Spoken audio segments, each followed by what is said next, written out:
Hello, everybody, and welcome back to IGTV. With us this morning, we have Richard Horowitz, and Richard is an acclaimed attorney here in the New York City area, as well as an accomplished investigator and former was it IDF military officer overseas.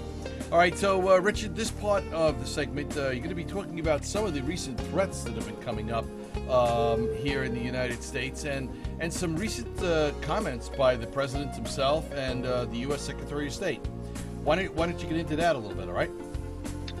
Sure. Well, on Friday, the president signed a statement required by legislation from several months ago.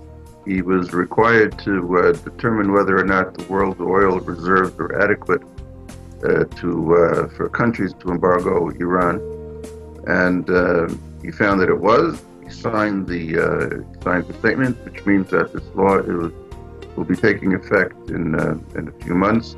That Iranian oil has to be embargoed. Now, at the same time, on Sunday, Secretary of State Clinton announced that there'll be talks with Iran in Istanbul on April 13th and 14th. So things are moving. Apparently, the SWIFT sanctions, which were European in nature, and other developments that have been taking place are starting to have some tangible effect. There's lots of talk about Europeans boycotting Iranian oil starting in July, and then there's also talk about Iranians boycotting the sale of their oil to Europeans, hoping, I presume, that their allies will purchase what they won't sell to Europe. So there's a lot of activity going on around the Iranian oil issue, and it's all, of course, propelled by this nuclear predicament that we're faced with. Okay, and one of the things that you had mentioned to me while we were kind of discussing some of what we were going to go over this week is, quite frankly, the statements from the president and from the Secretary of State. Can you get into specifics in that particular area? Well, the president wasn't a statement. He signed the statement. Oh, okay. The statement that he signed was a finding that the world's oil reserves are adequate for various nations to embargo importing Iranian oil. Oh, okay. Now I've got it. And then Secretary Clinton and her comment was? Her comment was that her announcement on Sunday, yesterday, was that certain world powers will be holding talks with Iran in Istanbul on April 13 and 14.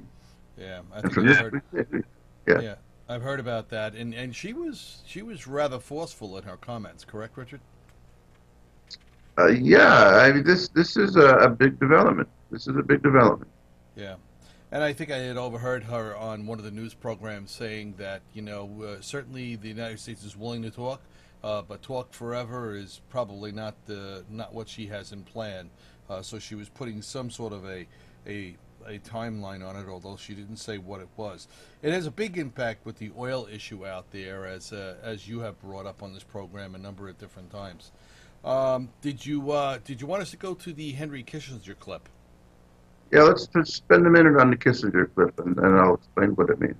Okay. So we're going to take off for about a minute here with Henry Kissinger. Here we go, folks.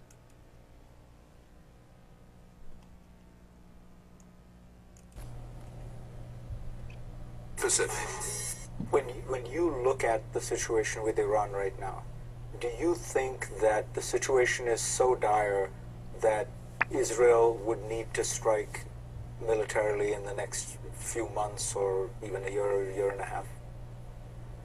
I think I'm very uneasy with the so-called intelligence reports that say we don't know whether they're actually working on nuclear weapons. I think we should start from the premise that they are undergoing all this in order to achieve a military capability. I don't think that is a good report. But Iran is more isolated than it has ever been.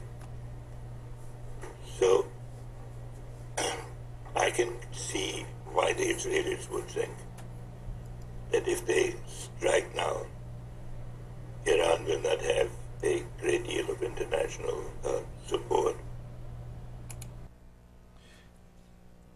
And those comments from Henry Kissinger kind of indicate, I guess, some of the world temperament for Iran. What do you think some of the implications are for that, Rich?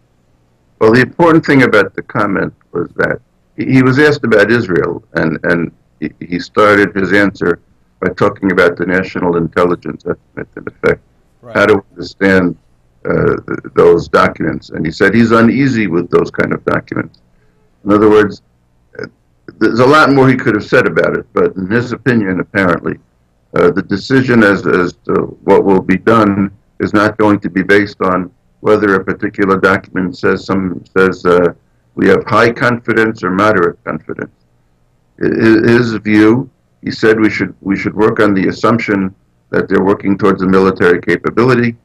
As some of the skeptics have been saying, there's no hard evidence that doesn't cover circumstantial evidence. Dr. Kissinger obviously looks at the circumstantial evidence and says, let's just assume that this is what Iran is doing and act accordingly.